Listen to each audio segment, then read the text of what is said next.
10 साल बहुत लंबा अरसा होता है किसी अपने को भूलने के लिए, जिंदगी का एक खास हिस्सा कहीं और बिताने के लिए और नए रिश्ते बनाने के लिए।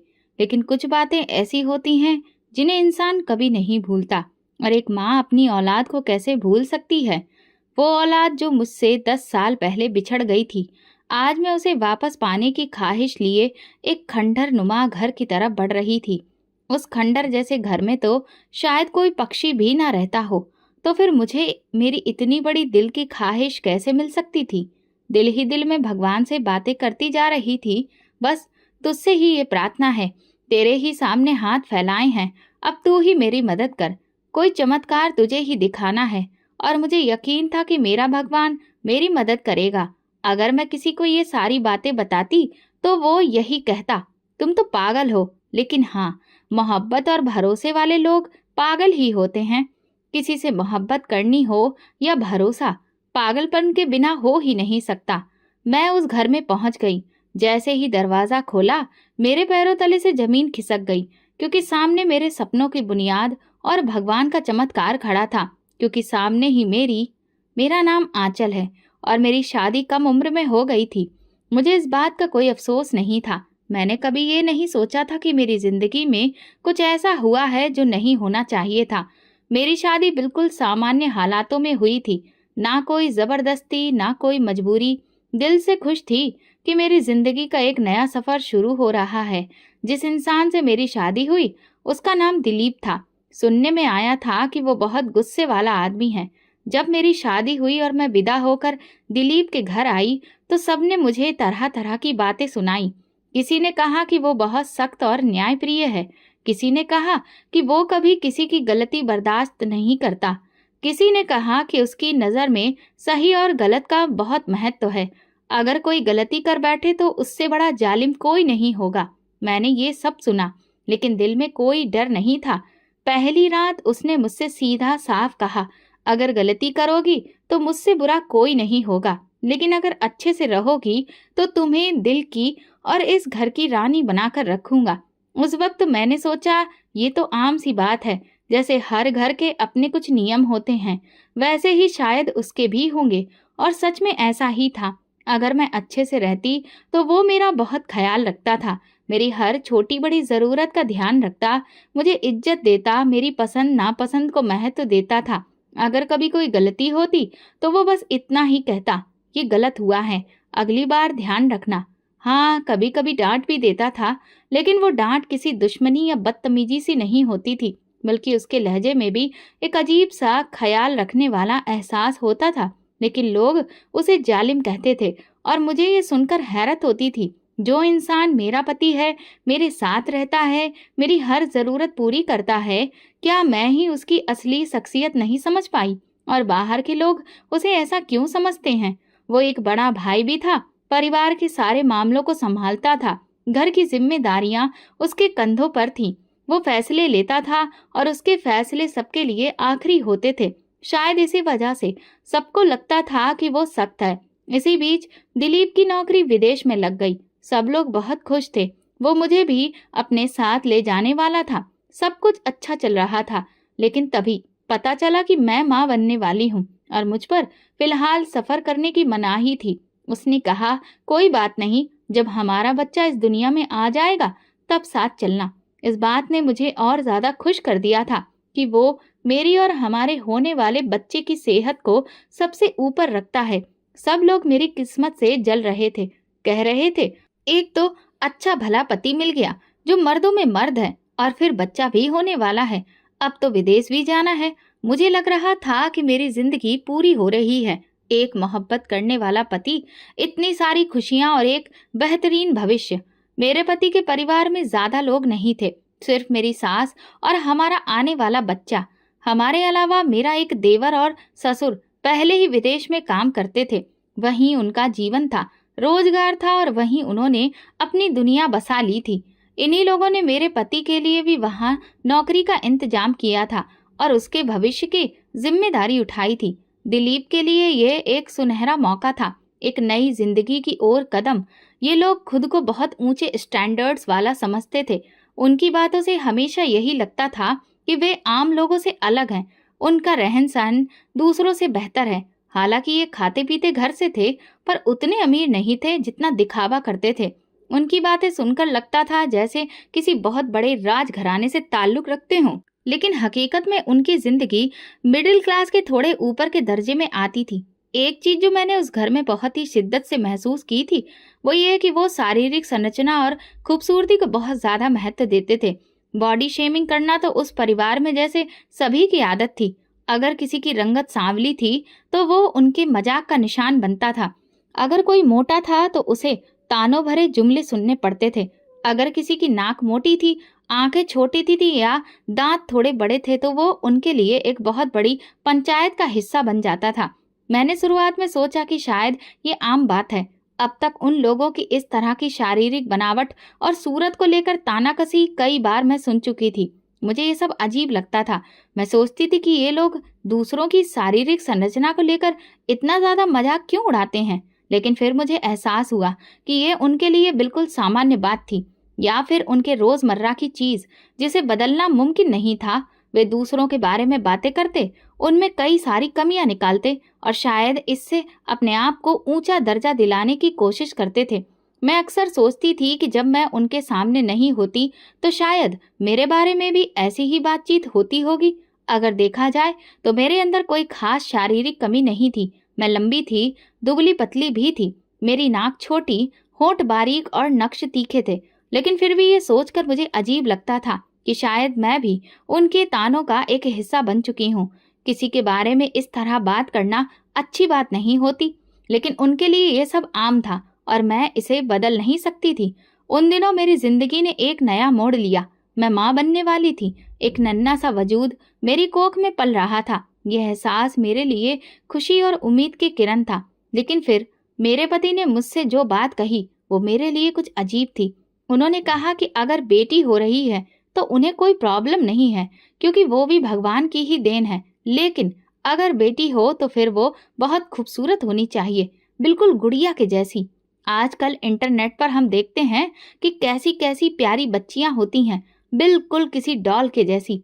अगर बेटी हो तो ऐसी ही हो, नहीं तो फिर भगवान मुझे बेटा ही दे। उसकी ये बात मेरे दिल में एक अजीब सा एहसास छोड़ गई। उसने जो शकल सूरत बताई थी वो सिर्फ एक शर्त के तौर पर रखी गई थी, जैसे अगर खूबसूरती नहीं हुई तो बेटी का होना एक नकारात्मकता बात बन जाएगा। मेरी सास ने तुरंत कहा, माँ खूबसूरत है, बाप खूबसूरत है, तो बेटी खूबसूरत क्यों नहीं होगी। जैसे कि ये पहले से तय हो कि अगर माँ बाप की शक्ल अच्छी हो तो औलाद भी खूबसूरत होगी ही। मैंने उनकी बात सुनी, लेकिन अंदर से बेचैनी महसूस की। मैंने सोचा कि अगर मेरी बेटी आम शकल सूरत की हुई और इनकी खूबसूरती के पैमानों पर खरी नहीं उतरी तो क्या उसके लिए जिंदगी मुश्किल हो जाएगी। क्या वो भी इस तरह की बॉडी शेमिंग का शिकार होगी जो मैं इस घर में देखती आ रही थी। ये सारे सवाल मुझे परेशान करने लगे। मैं चुप रही। मैं अपने अंदर पलने वाली उस नन्ही जान को दिल से अपना चुकी थी, चाहे फिर वो जैसी भी हो। मेरे लिए वो सिर्फ एक बच्ची नहीं थी, वो मेरी प्रार्थना थी, मेरा प्यार, मेरे वजूद का हिस्सा। मेरे कमरे में खूबसूरत बच्चों के पोस्टर लगे हुए थे। ये सब देखकर मेरे दिल में एक अजीब सा एहसास उठता था। ये बच्चे किसी और की दुनिया के लगते थे, किसी ऐसी दुनिया के जहाँ सब कुछ संपूर्ण है, और मैं बेबस होकर देखती रहती थी। मैं कभी कभी हैरान होती थी कि जिस तरह का हमारा रंग है तो हमारे जैसे लोगों के घरों में एकदम गोल मटोल गोरे रंग के बच्चे कैसे पैदा हो सकते हैं। सच्चाई तो ये थी कि हमारे भारत के बच्चों की शक्लें उन पोस्टर वाले बच्चों से काफी अलग होती है, लेकिन इसके बावजूद भी लोग हमेशा खूबसूरती को ही ज्यादा महत्व देते थे। ये सिर्फ मेरे पति और सास की पसंद नहीं थी, बल्कि पूरे खानदान का नजरिया यही था। वे खूबसूरती के पुजारी थे। उनके लिए किसी भी चीज की पहली कसौटी यही थी कि वो दिखने में कैसी है। मुझे धीरे धीरे एहसास होने लगा कि मेरी शादी भी शायद इसी आधार पर की गई कि मैं खूबसूरत थी, इसीलिए मुझे चुना गया। मेरी तारीफें होती थी, मेरी शक्ल सूरत की बार बार बात की जाती थी और मुझे ऐसे पेश किया जाता था जैसे मैं कोई चीज हूँ जो उनकी शर्तों पर पूरी उतरी हूँ। जब भी हम किसी फंक्शन में जाते तो मुझे हमेशा सबसे खूबसूरत कपड़े पहनने के लिए कहा जाता। मेरे पति और सास को ये पसंद नहीं था कि मैं आम से कपड़े पहनूं। वे मुझे खास तौर पर तैयार करवाते, मेरे लिए महंगे सूट, साड़ियाँ लाते, मुझे ब्यूटी पार्लर भेजते ताकि मैं सबसे खूबसूरत दिखूं। जब मैं महफिल में जाती तो लोग मुझे ही देखते और उन्हें यही सबसे ज्यादा पसंद आता। हमने इसे चुना है, जैसे कि कोई ऐसी चीज हूँ जिस पर उन्हें दूसरों के सामने गर्व महसूस हो। शुरुआत में मुझे ये सब अच्छा लगता था। कौन सी लड़की ऐसी तारीफें सुनकर भला खुश नहीं होती? लेकिन धीरे धीरे मुझे ये एहसास होने लगा कि उनकी मोहब्बत मेरे वजूद, मेरी अच्छाइयों के लिए नहीं थी, बल्कि सिर्फ और सिर्फ मेरी शारीरिक खूबसूरती के लिए थी। मैं सोने लगी तो एक ख्याल आया, अगर मेरी शक्ल सूरत आम होती तो क्या ये लोग मुझे चुनते? अगर मैं उनकी खूबसूरती की शर्तों पर खरी नहीं उतरती तो क्या ये लोग मुझे भी वही बातें सुनाते जो मैंने उनके घर में दूसरी औरतों के लिए सुनी थी? मेरा दिल जोर से धड़कने लगा जब मैंने इस सच्चाई को महसूस किया और सोचा कि जब मेरी बेटी पैदा होगी तो क्या ये लोग उसे भी इसी तरह रखेंगे? अगर वो उनकी पसंद के मुताबिक नहीं निकली तो क्या वो भी इन लोगों की तरह तरह की बातें सुनेगी? मेरे पति अब जाने की तैयारी कर चुके थे। वो बहुत उत्साहित थे, जैसे कि कोई बहुत बड़ी कामयाबी उनके बहुत करीब हो। उनका कहना था कि ज्यादा वक्त बर्बाद नहीं कर सकते, बस बेटी दुनिया में आ जाए और फिर हम तुरंत यहाँ से निकल जाएंगे। उन्होंने सब कुछ पहले ही तय कर लिया था और मुझसे कहा कि अपना बैग अभी से तैयार कर लो, क्योंकि बाद में ये सब करना मुश्किल हो जाता है। मैंने भी अपना बैग पैक कर लिया। उसमें वो छोटे छोटे कपड़े रखे जो मैंने अपनी बेटी के लिए खरीदे थे, नरम गुलाबी रंग के कपड़े जिन्हें मैंने बड़े ही शौक से चुना था। मैंने हर चीज का ध्यान रखा कि जब वो इस दुनिया में आएगी तो मुझे किन किन चीजों की जरूरत पड़ेगी। मेरी सास और पति दोनों बहुत ही जोश में थे। वो अक्सर साथ बैठकर आगे के बारे में बातें करते कि कैसे हम विदेश जाकर एक नई जिंदगी शुरू करेंगे, वहां जाकर सब कुछ बदल जाएगा। ये उनका सपना था। उनके सपनों में सब कुछ था, लेकिन कहीं भी मुझे उसमें मोहब्बत की गर्मी या जज्बात की गहराई नहीं लगी। मैं चाहती थी कि सब अच्छा हो, लेकिन मेरे अंदर एक हल्की सी बेचैनी थी, एक अजीब सा खौफ जिसे मैं किसी से कह नहीं सकती थी। मैंने अपनी आने वाली बेटी के लिए दुआ की और उसके लिए अपने दिल में बेपनाह मोहब्बत महसूस की। मैं जानती थी कि वो चाहे जैसी भी हो, मेरे लिए सबसे खूबसूरत होगी। लेकिन क्या ये दुनिया भी उसे मेरी नज़र से देखेगी? ये सवाल बार बार मेरे जहन में आता, लेकिन इसका कोई जवाब मेरे पास नहीं था। कभी कभी इंसान वो कर गुजरता है जिसकी उम्मीद खुद को भी नहीं होती। खैर, मेरी बेटी अब इस दुनिया में आ चुकी थी। जैसे ही मैंने उसे पहली बार देखा, मेरे दिल में एक अजीब सा एहसास पैदा हुआ। शायद ये वही माँ की मोहब्बत थी जिसका सपना मैंने हमेशा देखा था। लेकिन मैं हैरान थी। मैंने डॉक्टर से पूछा, डॉक्टर, ये मेरी बेटी है? डॉक्टर ने मुस्कुराकर कहा, जी हाँ, यही आपकी बेटी है। पर आपने ऐसा क्यों पूछा? मैं झिझकते हुए बोली, पता नहीं, वो मुझे कुछ अजीब सी लग रही है। डॉक्टर ने नरमी से समझाया, कुछ बच्चे जब पैदा होते हैं तो उन्हें कभी कभी ठीक से सांस नहीं मिलती, जिसकी वजह से उनका रंग हल्का दबा हुआ लग सकता है। जैसे ही उन्हें ऑक्सीजन मिलेगी और खून ठीक से बहने लगेगा, उनका रंग नॉर्मल हो जाएगा। मैंने डॉक्टर की बात सुनी, लेकिन मेरे दिल की बेचैनी कम नहीं हुई। डॉक्टर मेरी उलझन समझ गई, फिर बोली, हर तरह के बच्चे पैदा होते हैं, शुरू में सभी एक जैसे नहीं लगते, आप चिंता ना करें, कुछ दिनों में सब ठीक हो जाएगा। मैंने जबरदस्ती खुद को तसल्ली दी, लेकिन अंदर ही अंदर मुझे लग रहा था कि कुछ ठीक नहीं है। जब मेरी बेटी मेरे पति और सास के पास पहुंची तो वहां पर एक तूफान खड़ा हो गया। मैं अस्पताल में ही थी, लेकिन एक नर्स ने मुझे बताया कि वे दोनों उसे देखकर मायूस हो गए। ये तो बिल्कुल काली है, मेरी सास की आवाज थी, और इसकी नाक कितनी चपटी है। मेरे पति ने तुरंत कहा। वहीं खड़े दूसरे लोग भी हैरत से सब सुन रहे थे। मेरे पति और सास की मायूसी और नफरत भरी बातें पूरे अस्पताल में गूंज रही थीं। जब मैं अस्पताल से घर आई तो मेरे शरीर के जख्म अभी ताजा थे, लेकिन उनके शब्दों ने मेरे दिल पर गहरे जख्म कर दिए थे। मैंने सोचा, शायद ये वक्त का गुस्सा है और जल्दी ही वो अपनी बेटी को अपनाएंगे। लेकिन मेरे पति ने एक बार भी अपनी बेटी को गोद में नहीं लिया, ना ही उसे प्यार से देखा। मेरी सास तो ऐसे मुंह बनाकर बैठी जैसे कोई बहुत बड़ा नुकसान हो गया हो। लेकिन मैं अपनी बेटी को पाकर बहुत खुश थी। मैंने उसके छोटे छोटे हाथों को पकड़ा, उसके नाजुक गालों को छुआ और उसकी मासूमियत में खो गई। मैंने देखा कि उसके कान के पास एक खूबसूरत पैदाइशी निशान है, बिल्कुल दिल की शक्ल का, जैसे प्रकृति ने उसे खास बना दिया हो। ये निशान मुझे याद दिलाता था कि ये बच्ची मेरी मोहब्बत है, मेरी दुनिया है। मैंने अब तक उसका नाम नहीं रखा था, लेकिन मैं रोज उसका चेहरा देखकर सोचती, उसका नाम क्या होना चाहिए। वो मेरे लिए सबसे खूबसूरत थी, चाहे कोई कुछ भी कहे। एक दिन अचानक मेरे पति ने कहा कि हमें एक दावत में जाना है। मैं हैरान हुई कि इतनी जल्दी बाहर जाना कैसे मुमकिन होगा, लेकिन फिर मैंने ज्यादा सवाल नहीं किए। वो मुझे खास तौर पर तैयार करवाने के लिए बाहर ले गया, जैसे कि हम किसी बहुत बड़े इवेंट में जा रहे हों। मैं अपनी बेटी को सास के पास छोड़कर चली गई। जब हम उस जगह पहुंचे तो वो कोई घर नहीं था, वो एयरपोर्ट था। मैं हैरानी से इधर उधर देखने लगी। मेरी सास पहले से ही वहां खड़ी थी। ये क्या हो रहा है? मैंने घबराकर पूछा। मेरी नजर तुरंत मेरी सास के हाथों की ओर गई, लेकिन मेरी बेटी वहां नहीं थी। मेरा दिल एकदम से धड़कने लगा। मेरी बेटी कहाँ है? मैंने चारों ओर देखना शुरू किया। चलो, फ्लाइट लेट हो रही है। मेरे पति ने मेरा हाथ पकड़ा और मुझे तेजी से आगे ले जाने लगे। पर मेरी बेटी कहाँ है? मैं रो पड़ी, लेकिन कोई जवाब नहीं दे रहा था। मुझे मेरी बेटी के पास ले चलो, मैंने चिल्लाकर कहा, लेकिन किसी ने मेरी एक ना सुनी।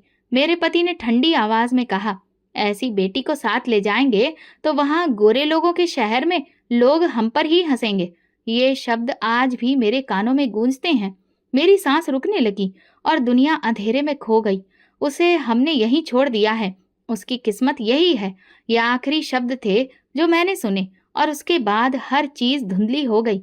मैंने चीखना चाहा, शोर मचाना चाहा, लेकिन मेरे अंदर से कोई आवाज नहीं निकली। और जब मेरी आंख खुली तो लगा जैसे कोई गहरा ख्वाब था, लेकिन हकीकत उस ख्वाब से भी ज्यादा भयानक थी।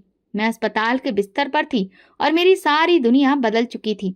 ये मैं कहाँ हूँ? मैं कमजोर आवाज में बोली। एक नर्स ने आकर बताया कि आप इनिशियल कोमा में चली गई थी। आपकी जान की हालत बिगड़ गई थी। मुझे समझ नहीं आ रहा था कि ये सब कैसे हुआ। 10 दिन बीत चुके थे और मैं एक अजनबी शहर में थी। मेरी मासूम बेटी, जिसे मैंने अपनी जान से भी ज्यादा चाहा था, मुझसे छीन ली गई थी। मेरी चीख मेरे अंदर ही दब गई थी। मैं जिंदा तो थी, लेकिन अंदर से मर चुकी थी। जब मैं कुछ संभली तो सच्चाई किसी भयानक ख्वाब से भी ज्यादा खौफनाक थी, क्योंकि अब मैं एक विदेश में आ चुकी थी और दूसरों की मदद पर निर्भर थी। एक ऐसे शख्स के साथ कैद थी जिसे दुनिया जालिम कहती थी। आज मुझे उसकी असलियत पूरी तरह से समझ आ चुकी थी। वो सच में जालिम था। जो शख्स अपनी ही बेटी को उसकी माँ से अलग कर सकता है, वो किसी का भी नहीं हो सकता। जैसे ही मैं पूरी तरह से ठीक हुई, मैंने अपने पति से सवाल किया, तुम मेरी बेटी को छोड़कर कैसे आ सकते हो? वो तो अभी इतनी छोटी है। वो मेरे सवालों से बचने की कोशिश करता रहा, लेकिन मैं पीछे हटने वाली नहीं थी। आखिरकार उसने ठंडे लहजे में कहा, मैं इंतजाम करके आया हूँ। ये शब्द मेरे दिल में तीर की तरह चुभे। कौन सा इंतजाम? क्या एक माँ से उसकी औलाद छीन लेना इंतजाम कहलाता है? मैं जानना चाहती थी कि उसका असली मतलब क्या था। मैं बार बार पूछती रही, लेकिन वो गोलमोल जवाब देता रहा। जब मैंने फिर कहा, हमारी औलाद को छोड़कर क्यों आए हो, तो वो बड़ी ही बेरुखी से बोला, भगवान हमें और बच्चे दे देगा। जल्दी ही हम नई औलाद पैदा करेंगे। मैं हैरान रह गई। क्या औलाद कोई खिलौना है जो छोड़ा जा सकता है और फिर नया खरीद कर लाया जा सकता है? मेरी आंखों के सामने मेरी बेटी का चेहरा घूमने लगा। मैंने अपने पति से नफरत महसूस की, लेकिन मेरे पास अब कोई रास्ता नहीं था। दिन, हफ्ते और फिर महीने गुजरते गए, मगर मेरा बच्चा नहीं ठहरा। वो दिन ब दिन बेसब्र होता जा रहा था।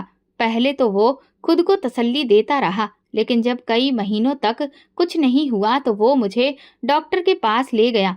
डॉक्टर ने कुछ टेस्ट किए। जब रिपोर्ट आई तो उन्होंने गंभीर लहजे में कहा, आपकी पत्नी अब कभी भी मां नहीं बन सकेगी। ये शब्द मेरे पति पर बिजली बनकर गिरे। ये कैसे हो सकता है?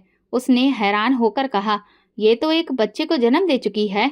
डॉक्टर ने कहा, हाँ, कई बार ऐसा होता है कि एक औरत मां बनने के बाद किसी शारीरिक या हार्मोनल गड़बड़ी की वजह से दोबारा प्रेग्नेंट नहीं हो सकती। आप जितना मर्जी इलाज करवा लें, भगवान का यही फैसला है जो बदला नहीं जा सकता। मेरा पति सन्न रह गया। जो नई औलाद के सपने देख रहा था, उसके सारे सपने बिखर गए। लेकिन मैं उस लम्हे में भगवान के इंसाफ को महसूस कर रही थी। जिसने अपनी बेटी को खुद से अलग किया था, उसे भगवान ने दोबारा बाप बनने का हक नहीं दिया। मेरा पति तुरंत ही इलाज के कई तरीके ढूंढने लगा। वो एक के बाद एक डॉक्टर्स के पास जाता, लेकिन जल्दी ही उसकी उम्मीद मायूसी में बदल गई। अब मैं उसके अंदर बेचैनी और गुस्सा देखने लगी थी। पहले वो मेरा ख्याल रखने की कोशिश करता था, लेकिन अब उसकी नजरें बदलने लगी थी। उसे एहसास हो चुका था कि अब वो दोबारा बाप नहीं बन सकेगा। मेरी सास भी मेरे सर पर सवार रहती थी। वो मुझे बुरा भला कहने का कोई मौका हाथ से जाने नहीं देती थी। जब मेरा देवर शादी के बाद अपना घर बसा चुका था, तो मेरे सास ससुर भी वहीं जाकर रहने लगे। अब हम दोनों मियाँ बीवी बिल्कुल अकेले रह गए थे। पहले जब मैं तन्हाई में बेटी से अलग होने का गम महसूस करती थी, तो मेरे पति की बेरुखी मेरे जख्मों पर नमक छिड़कने का काम करती थी। लेकिन अब जब वो खुद भी अकेला होने लगा, तो मैं उसके चेहरे पर परेशानी देखती थी। कभी कभी मैं उसे अपनी सोच में गुम देखती और महसूस करती कि वो अपने अतीत के किसी फैसले पर पछता रहा है। शायद वो महसूस करने लगा था कि भगवान ने उसे उसके गुनाह की सजा दी है। लेकिन मैंने सोचा, अगर गुनाह करने वाले सजा के बारे में इतना ही सोचें, तो गुनाह करें ही क्यों। उसे अपनी सजा का एहसास तो हो चुका था, मगर वो कभी अपनी गलती पर शर्मिंदा नहीं हुआ।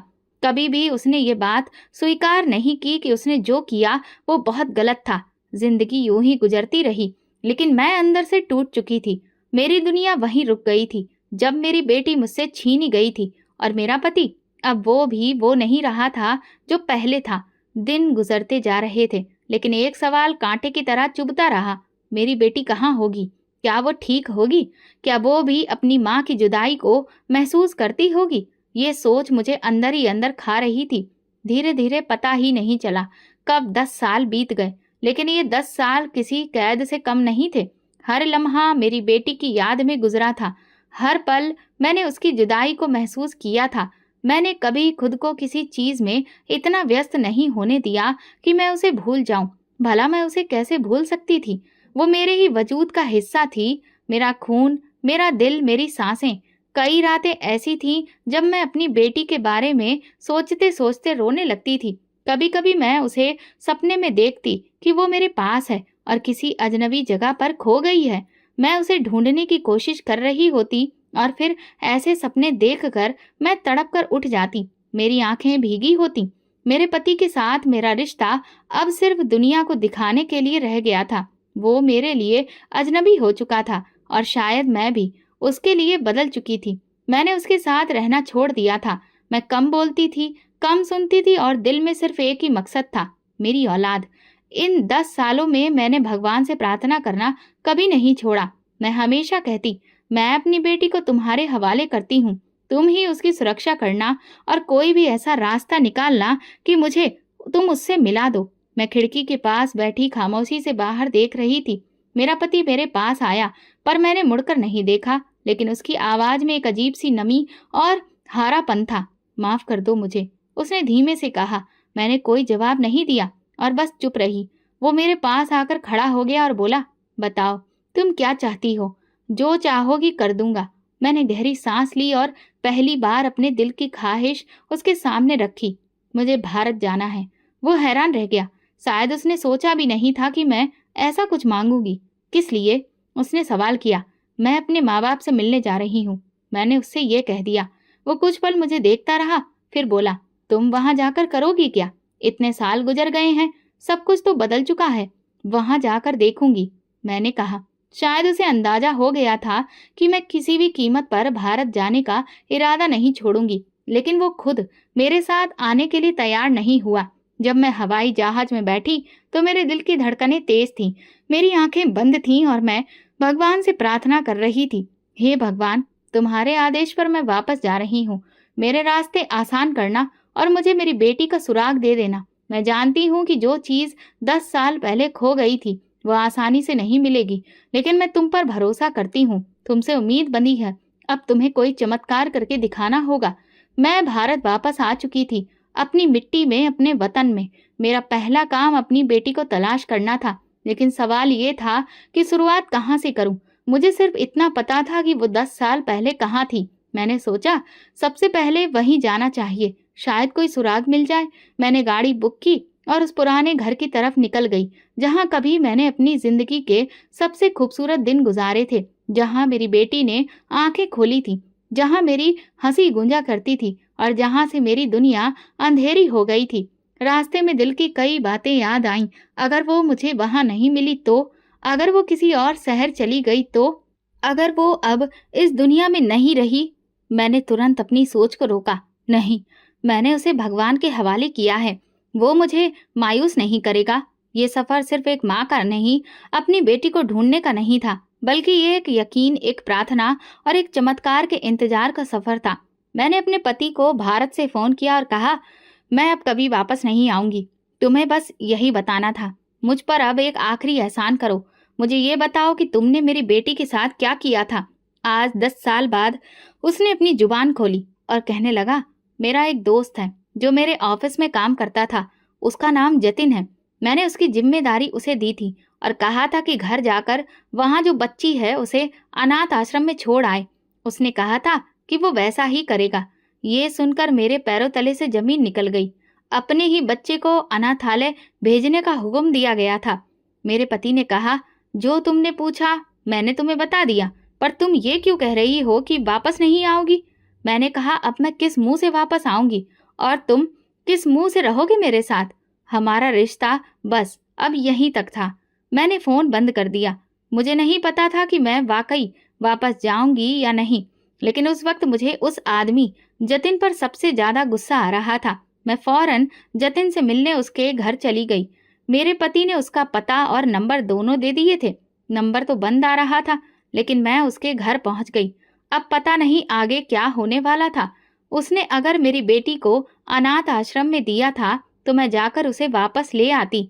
एक तरह से देखा जाए तो मुझे लग रहा था कि सब कुछ आसान हो जाएगा। शायद मैं जल्दी ही अपनी बेटी से मिल पाऊंगी। मैं रिक्शा में बैठकर जतिन के घर की ओर निकली, लेकिन मन में सवाल उमड़ रहे थे। क्या वाकई जतिन ने मेरी बेटी को अनाथ आश्रम में ही दिया होगा? अगर वो वहीं होगी तो किस हाल में होगी? क्या वो मुझे पहचान पाएगी? क्या वो मेरे साथ चलने को तैयार होगी? मैं उससे क्या कहूंगी? मेरा दिल घबरा रहा था, लेकिन मैंने खुद को मजबूत किया। अब पीछे नहीं हट सकती थी मैं भगवान से प्रार्थना करती रही कि वो मेरी राहें आसान करे। कुछ देर बाद मैं जतिन के घर के सामने खड़ी थी। एक पुराना सा मकान जिसके दरवाजे हल्के से टूटे हुए थे और जिनका रंग उतर चुका था। मैंने जोर से दरवाजा खटखटाया। कुछ पल के बाद एक औरत ने दरवाजा खोला। ठीक ठाक उम्र की औरत जिसकी आंखों में रौनक नहीं थी। आप कौन? किससे मिलना है? उसने पूछा। मुझे जतिन से मिलना है। मैंने कहा, वो घर पर नहीं है। आप कौन हैं? कब तक आएंगे? उसने जवाब दिया। मैंने कहा, मुझे बहुत जरूरी बात करनी है। क्या मैं अंदर आ सकती हूँ? वो कुछ पल हैरानी से मुझे देखती रही, लेकिन फिर पीछे हटकर रास्ता दे दिया। मैं अंदर दाखिल हो गई। घर बहुत सादा था। एक छोटा सा आंगन जहाँ एक चारपाई पड़ी थी। मैं उस पर बैठ गई और इंतजार करने लगी। मेरा दिल बेचैनी से धड़क रहा था। कुछ घंटे इस इंतजार में गुजर गए। आखिरकार दरवाजा खुला और एक आदमी अंदर आया, ठीक ठाक उम्र का, आम से कपड़े पहने हुए। उसने मुझे देखते ही उस औरत से आंखें मिलाई। आप कौन? उसने पूछा। मैं खड़ी हो गई। तुम जतिन हो? नहीं, उसने कहा। मैं जतिन नहीं हूँ, उसका बड़ा भाई हूँ। आपको क्या काम है?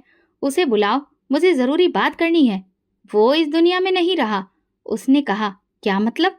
ये क्या बात हुई? मैंने घबरा कर पूछा। हाँ, वो बोला, कुछ साल पहले एक हादसे का वो शिकार हो गया था। उसके बाद से वो इस दुनिया में नहीं है। कब हुआ ये सब? मैंने पूछा।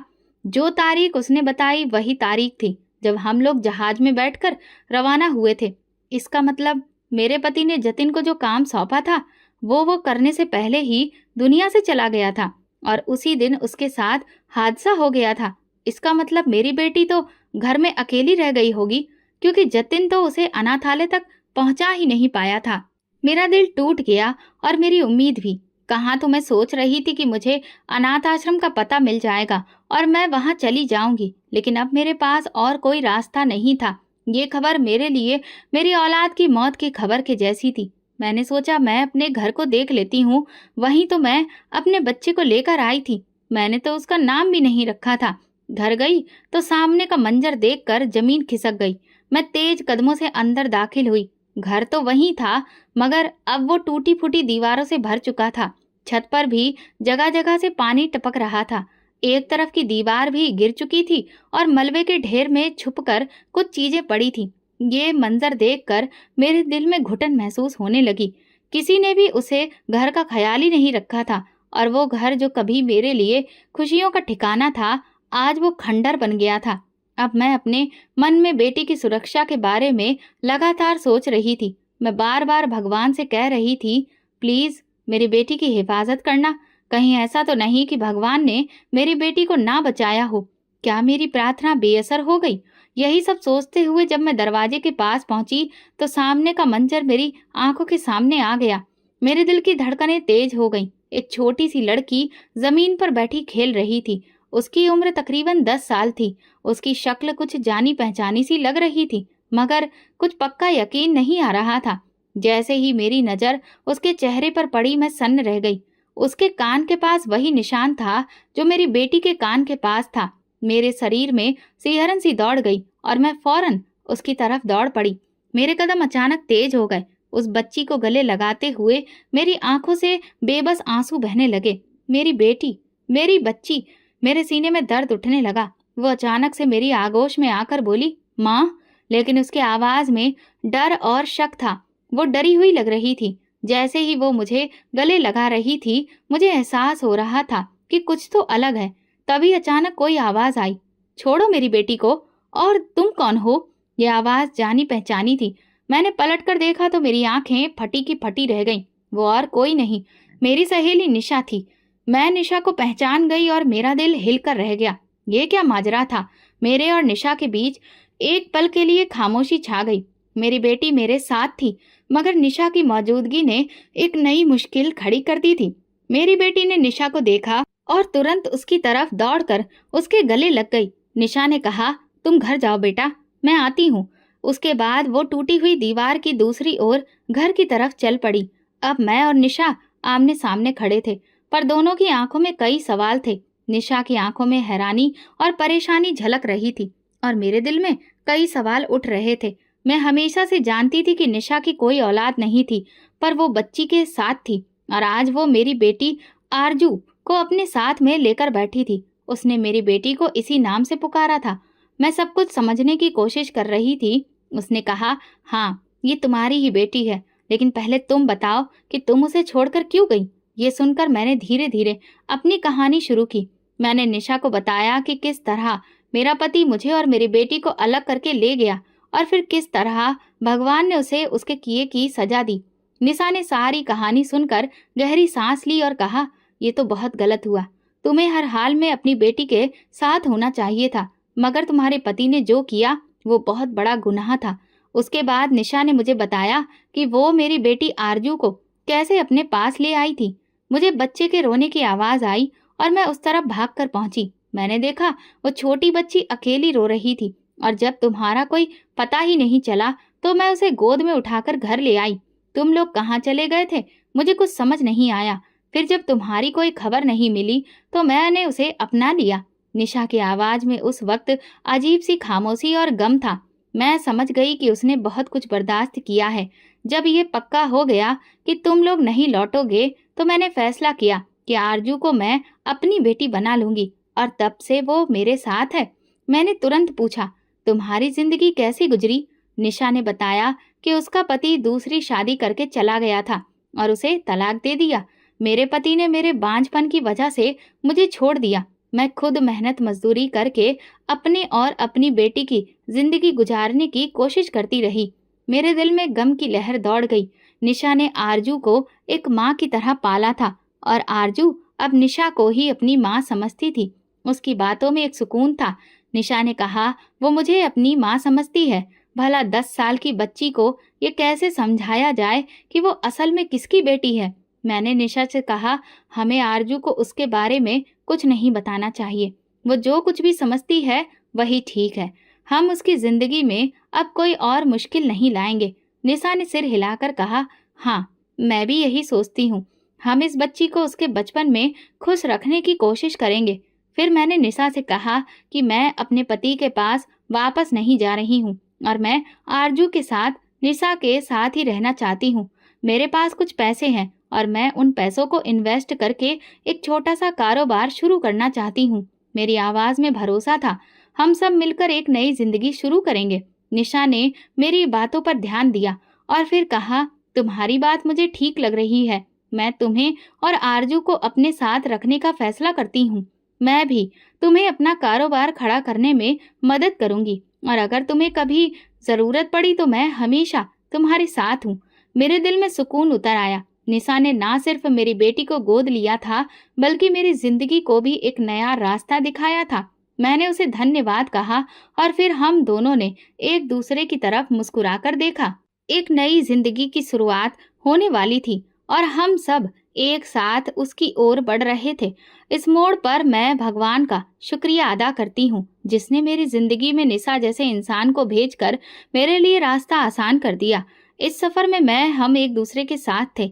मेरी जिंदगी का अगला कदम था कि मैं आरजू के साथ एक नई मंजिल की तरफ बढ़ूं और निशा के साथ मिलकर हम अपने सपनों को हकीकत में बदलें। निशा ने आरजू को बताया कि मैं उसकी मौसी हूँ और अब उसके साथ ही रहने वाली हूँ। शुरू में आरजू थोड़ी हिचकिचाई, लेकिन निशा की मोहब्बत और देखभाल ने उसके दिल में भरोसा पैदा किया। कुछ दिनों के बाद मैंने आरजू को सिखाया कि वो मुझे छोटी माँ कहा करे। ये एक छोटा सा कदम भले ही था, लेकिन मेरे दिल को इससे बहुत सुकून मिला। मुझे मेरी बेटी वापस मिल गई थी और मेरी प्रार्थनाएं बेकार नहीं गई थी। भगवान ने सच में चमत्कार दिखाया था, वरना मेरी जिंदगी में ये पल कभी नहीं आते। मेरे पति का दिल इतना कठोर था कि उसने मेरी बेटी को इस तरह अकेला छोड़ दिया, लेकिन ये भगवान का एहसान था कि आज उसने मुझे दोबारा बेटी के साथ खड़ा कर दिया था। हम तीनों एक दूसरे के साथ खुश थे। हर दिन एक नई उम्मीद और प्यार का एक नया रंग। मेरे पति मुझे बार बार फोन करते और वापस आने के लिए कहते, मगर मैंने उसे हमेशा यही कहा कि मैं अब वापस नहीं आऊंगी। जब भी मैं उसकी आवाज सुनती तो उसमें कोई खास उदासी नहीं होती थी, बल्कि ऐसा लगता था कि वो मुझे नहीं बल्कि अपनी अकेली जिंदगी को भुलाने की कोशिश कर रहा हो। शायद वो अपने बुढ़ापे में किसी सहारे को तलाश कर रहा था, लेकिन मैं अब उसके लिए वो सहारा नहीं बन सकती थी, क्योंकि वही वो आदमी था जिसने अपनी औलाद को अनाथ आश्रम में देने की कोशिश की थी और जिसकी वजह से मेरी बेटी ने इतना कुछ झेला। मैंने फैसला कर लिया था कि मैं ऐसे इंसान को सहारा नहीं दूंगी। मैंने उसे अपने दिल से निकाल दिया और अपनी बेटी के साथ खुश रहने लगी। मैंने निशा का भी बहुत बहुत धन्यवाद किया, जिसने मेरी बेटी की सुरक्षा की, उसे माँ का साया दिया जो कि मैं कभी नहीं दे सकती थी। निशा ने वो सब कुछ किया था जो एक असली माँ ने अपने बच्चों के लिए करती है और उसी की मदद से आज मेरी बेटी सुरक्षित थी और मैं भी सुकून की जिंदगी जी रही थी। मैं जानती थी कि मेरी जिंदगी अब एक नया मोड़ ले चुकी है। आज भी हमारे बीच कई ऐसे सवाल खड़े हो जाते हैं जिनके जवाब तलाशना बहुत मुश्किल होता है। मैं सोचती हूँ कि क्यों आज भी लोग खूबसूरती और बदसूरती के पीछे इतने पागल हैं। हम बुनियादी सच्चाइयों को नजरअंदाज कर बाहरी दिखावे के पीछे भागते रहते हैं। भगवान ने हमें जो भी शक्ल सूरत या शारीरिक संरचना दी है, वो उनके दिए हुए तोहफे का एक खास हिस्सा है और यही हमारी जिंदगी की सच्चाई है। हमें इस पर शिकायत करने का कोई अधिकार नहीं है। क्या इतना काफी नहीं है कि वो हमें औलाद दे रहा है, लेकिन फिर भी हम सोचते हैं कि वो किस रंग की है, कैसी शक्ल की है या क्या वो हमारे नाम को ऊंचा करेगी। हम ये सब भूल जाते हैं और भगवान का धन्यवाद करने की जगह खुद भगवान बनकर अपनी औलाद की जिंदगी के फैसले करने लगते हैं, जबकि भगवान ने हमें अकल दी है, समझ दी है कि किस रास्ते पर जाना सही है, लेकिन फिर भी हम दुनिया के माया जाल में उलझे रहते हैं। भगवान ने जो कुछ भी बनाया है उसकी अपनी खासियत और अपना मकसद है। उससे नफरत करना भगवान से नफरत करने के बराबर है। खूबसूरती सिर्फ शक्ल सूरत की नहीं होती, बल्कि दिल की भी मायने रखती है। इंसानियत में जो खूबसूरती है वही हमें भगवान के और करीब ले जाती है। इसलिए भगवान ने जो कुछ भी हमें दिया है, हमें उसका दिल से धन्यवाद देना चाहिए। तो दोस्तों, अगर आपको हमारी कहानी पसंद आई है तो प्लीज़ कमेंट करके ज़रूर बताइए। वीडियो को लाइक करें और ज़्यादा से ज़्यादा शेयर करें। अगर आप चैनल पर नए हैं तो सब्सक्राइब जरूर करें और नोटिफिकेशन बेल दबाएं ताकि अगली अपडेट सबसे पहले आपको मिले। धन्यवाद।